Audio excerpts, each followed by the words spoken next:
Pembukaan mengenai pengenalan masalah sistem peradaban manusia modern. Peradaban manusia modern ditandai oleh sistem negara bangsa atau yang kita kenal sebagai nation state, di mana kondisi nilai-nilai diterapkan secara luas atau universal. Nilai kebudayaan, agama, dan ras yang semula bersifat autentik dan eksklusif dijadikan untuk satu dan tunduk pada ideologi dominan. Negara modern lahir sebagai hasil suara dari kekacauan politik Eropa di abad pertengahan, ketika hukum keagamaan dan kekuasaan monarki saling mengklaim otoritas. Contoh sederhana, ketika Raja Henry IV dan Paus Gregorius VII berselisih atas siapa yang berhak menunjuk uskup. Namun, sistem modern atau yang kita sebut demokrasi memiliki peran yang lebih efektif ketika kekuasaan berasal dari rakyat dan untuk rakyat. Hal ini juga membantu melindungi individu melalui jaminan hak asasi manusia atau HAM. Sebagai contoh di Indonesia, Undang-Undang Nomor 9 Tahun 1998 tentang kemerdekaan menyampaikan pendapat di muka umum. Sebagaimana dijelaskan melalui buku Budi Hardiman, tidak dapat dipungkiri bahwa peradaban modern memiliki masalah mendasar. Hal ini muncul ketika HAM terlalu berkiblat ke barat yang mengutamakan individualisme, rasionalitas, dan sekularisme. Sekularisme berarti paham ketika agama tidak boleh ikut campur dalam urusan politik dan negara. Dengan begitu, maka terjadilah konflik di antara tradisi, kebudayaan, agama, ras, dan universalitas HAM, yang mana disebutkan dalam bukunya sebagai polemik peradaban. Apa itu kebebasan? Dalam tradisi filsafat barat, misalnya jika kita mengacu terhadap pandangan Immanuel Kant, kebebasan seringkali dipahami sebagai kehendak internal atau dalam diri untuk menentukan sikap secara bebas atau free will yang mementingkan sifat individual. Liberalis menekankan bahwa kebebasan itu bersifat prapolitis dan peran negara sebagai tokoh sentral dalam menjamin kebebasan. Namun di sini Hannah Arendt mengkritik bahwa kebebasan itu bukanlah suatu hal yang bersifat pribadi, melainkan kemampuan untuk berbicara dan bertindak dalam ruang bersama. Dalam kata lain, kebebasan itu bersifat kolektif.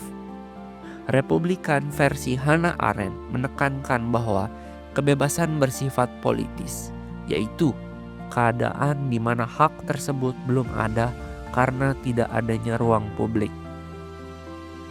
Paham Republikan menekankan warga negara harus berpartisipasi aktif dalam menjamin kebebasan karena bersifat kolektif. Namun, patut dikritisi bahwa kebebasan itu bersifat tidak tetap, tidak abadi, karena pengakuan tersebut bersifat temporer. Ketika kita tidak dapat memiliki legitimasi lebih lagi, maka kebebasan itu telah hilang dalam diri kita. Apakah kita, manusia modern, benar-benar bebas?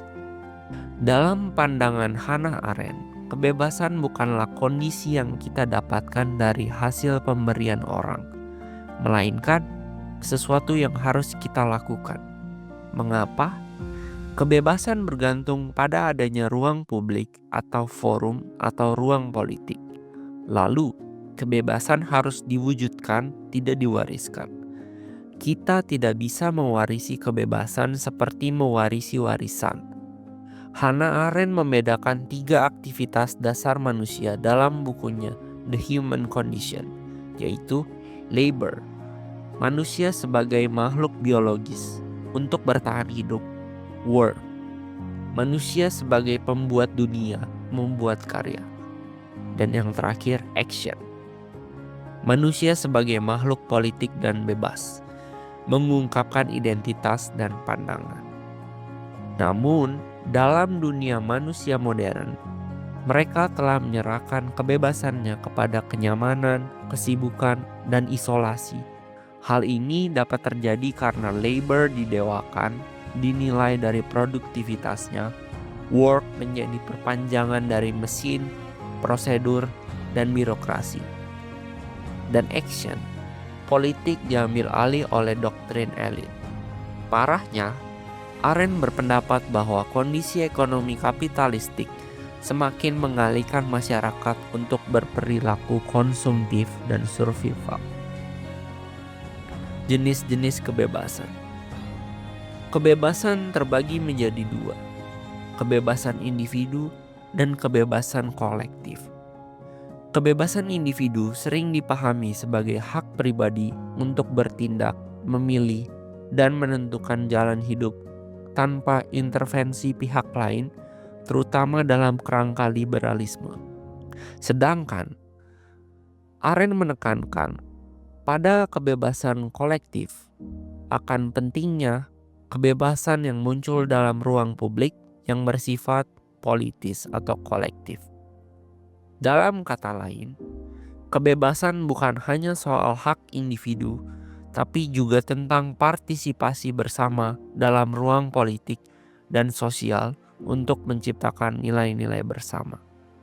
Di sini, kebebasan individu dan kelompok saling terkait dan tidak bisa dipisahkan. Polemik dan ketegangan pun terjadi ketika kebebasan individu yang menuntut otonomi dan kebebasan kelompok yang menuntut partisipasi serta tanggung jawab sosial. Jika kebebasan individu terlalu dominan, ada resiko isolasi dan fragmentasi sosial karena orang fokus pada hak sendiri tanpa perhatikan pada ruang bersama. Sebaliknya, jika kebebasan kelompok terlalu kuat, bisa mengarah pada penindasan individu oleh kepentingan mayoritas atau doktrin kelompok. Solusi menurut Arendt, kebebasan yang sejati muncul ketika individu bertindak secara kolektif dalam ruang publik, memungkinkan interaksi yang membangun dunia bersama dan menyeimbangkan hak individu dengan tanggung jawab sosial. Kebebasan bukan milik pribadi yang eksklusif, tapi sesuatu yang diciptakan bersama melalui dialog dan aksi politik. Polemik antara kebebasan individu dan kelompok menurut Arendt bukan soal siapa yang menang, tapi bagaimana mengharmonisasikan keduanya dalam ruang publik agar kebebasan bisa nyata dan bermakna. Masa depan kebebasan manusia modern. Perlu kita patut waspadai bahwa adanya tantangan-tantangan kebebasan hari ini. Sebagai contoh, media sosial mengancam ruang publik karena tidak membuka ruang diskusi sejati, tetapi menciptakan isolasi melalui algoritma. Pengawasan digital juga membunuh kebebasan dari dalam karena menghancurkan privasi yang esensial untuk berpikir bebas. Seperti contoh kasus ketika data warga negara Indonesia dijual ke Amerika sebagai kesepakatan dagang. Yang ketiga, kebebasan politik sejati juga mengharuskan keterbukaan, tanggung jawab, dan keberanian hadir di ruang publik sebagai warga, bukan sebagai user yang diprogram oleh sistem. Dalam bukunya The Human Condition, Hannah Arendt menjelaskan bahwa kebebasan adalah kemampuan untuk memulai sesuatu yang baru. Dengan kendali algoritma dan pengawasan, kemampuan memulai yang baru itu dikerdilkan. Karena dunia digital telah menyiapkan arah dan pilihan kita sebelumnya. Kesimpulan, kebebasan individu tidak terlepas dari konteks sosial dan budaya. Dalam bukunya, Hardiman menekankan bahwa pilihan individu sangat dipengaruhi oleh nilai-nilai budaya, norma agama, dan tekanan komunitasnya. Ini bukan sekedar pilihan bebas dalam ruang hampa, tapi pilihan yang dibentuk oleh lingkungan. Populis sebagai suara mayoritas sebagai tekanan sosial. Kadang, individu terpaksa menyesuaikan pilihan pribadinya demi menjaga hubungan sosial keharmonisan komunitas, atau menghindari stigma dan diskriminasi. Contoh kasus, seorang yang ingin pindah agama tapi takut dicemooh atau dikucilkan. Pilihan pasangan yang diatur oleh keluarga dan komunitas. Pekerjaan yang dipilih bukan passion tapi karena norma sosial atau ekonomi keluarga. Apakah kebebasan membuat individu benar-benar bahagia? Kebebasan yang terlalu bebas dapat menyebabkan kondisi di mana manusia tidak memiliki esensi kebebasan itu sendiri. Ajakan untuk berpikir, kebebasan bukan sekedar hak, melainkan juga kewajiban setiap individu manusia. Kebebasan sesungguhnya ialah kondisi di saat individu manusia dapat memilih jalan hidup tanpa mengganggu sesamanya.